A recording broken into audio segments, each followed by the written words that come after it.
How Much is a Million by David M. Schwartz. Pictures by Stephen Kellogg. How much is a million?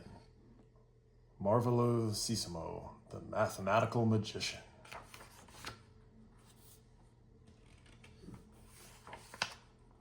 For Mom and Dad, who started me on the little numbers, for Judy, who made me pick up the pace, and for Mary Lou, who is 1 in a million.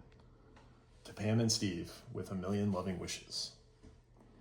If 1 million kids climbed onto one another's shoulders, they would be taller than the tallest buildings, higher than the highest mountains, and farther up than airplanes can fly.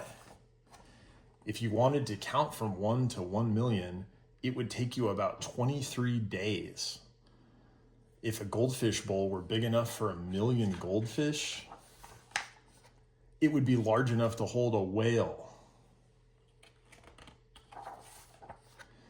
Presto, 100 stars. If this book had 1 million tiny stars, they would fill 70 pages. Climb aboard.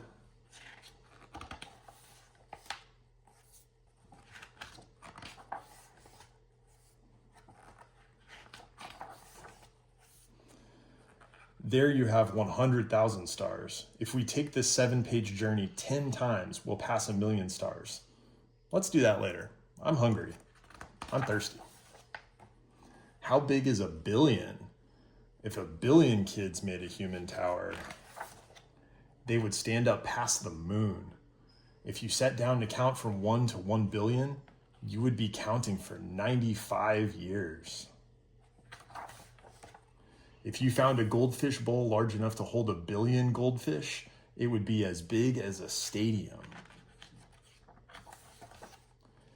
If this book had 1 billion tiny stars, its pages spread side by side would stretch almost 10 miles.